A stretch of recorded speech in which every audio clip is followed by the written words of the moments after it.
बिस्मिल्लाहिर्रहमानिर्रहीम। आज के लेक्चर में हम नेचुरल रेडियो एक्टिविटी पर बात करेंगे कि नेचुरल रेडियो एक्टिविटी होती क्या है।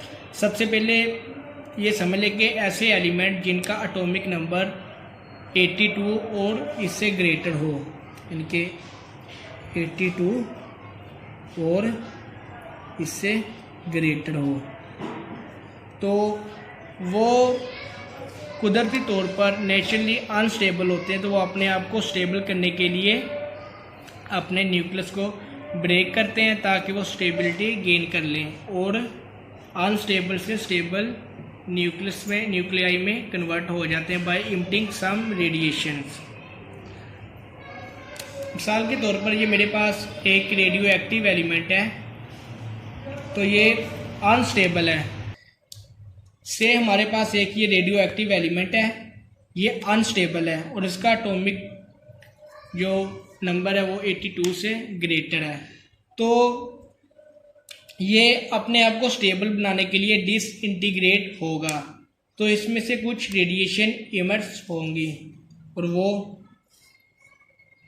अल्फ़ा भी हो सकती हैं, बीटा और गैमा। ये 3 टाइप की रेडिएशन अपने में से इमिट करेगा।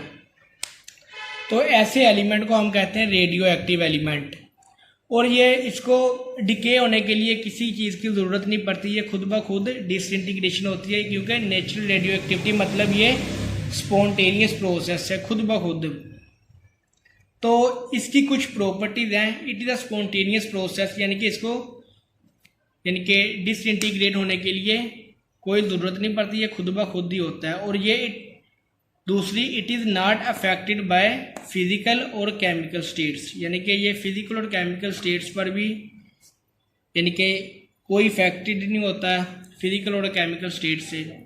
It's rate of mission remain same for the given element, यानी कि इसका जो रेट ऑफ मिशन है इनका अल्फ़ा बीटा और गैमा रेज का इनका रेट सेम होता है फॉर ए गिवन एलिमेंट है। हो सकता है कि मुख्तलिफ एलिमेंट्स के लिए मुख्तलिफ हो। तो ये नेचुरल रेडियो एक्टिविटी कहलाती है। इसकी एग्जांपल में कई ऐसे एलिमेंट है जैसे यूरेनियम,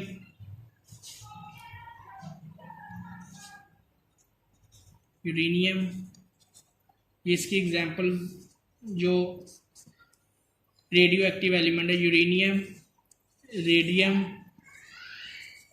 एंड सेट्रा। तो ये नेचुरल रेडियो एक्टिव एलिमेंट्स की एग्जांपल्स हैं।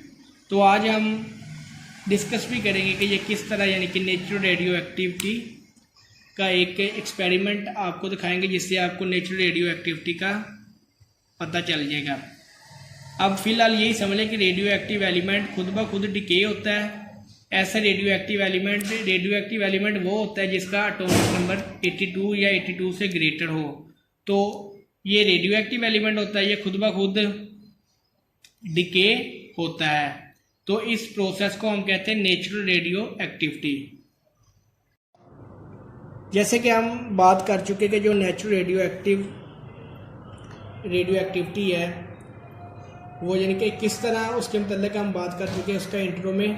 तो आज एक्सपेरिमेंटली भी अब इसको देख लेते हैं। अभी जो बात की है कि हमारे पास एक लेड ब्लॉक है, इसमें ये रेडियो एक्टिव सब्सटेंस है। तो जब आपको पता है कि नेचुरल रेडियो एक्टिविटी का मतलब ही यही कि ये स्पॉन्टेनियसली डिके होना शुरू होगा। जब इसमें से रेडिएशन इमिट करेगी तो यहाँ मेरे पास इलेक्ट्रिकली चार्ज प्लेट है।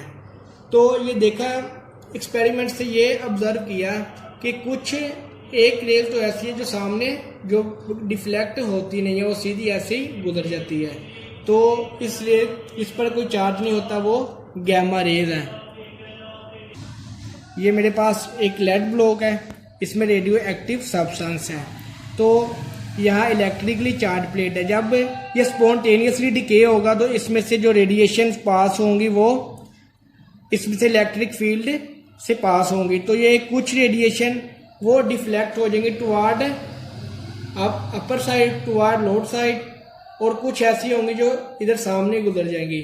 आपको पता है जो पॉजिटिव चीज यानी कि पॉजिटिव प्लेट की तरफ डिफ्लेक्ट होता है वो बीटा रेज है। बीटा पार्टिकल,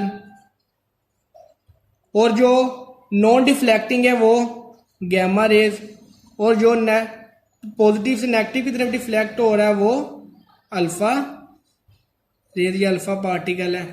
तो ये इस एक्सपेरिमेंट से आप देख सकते हैं कि किस तरह radio active element spontaneously decay हो रहा है और किस तरह वो अल्फा बीटा और गैमा रेज एमिट करता है। तो ये नेचुरल रेडियो एक्टिविटी का आज का लेक्चर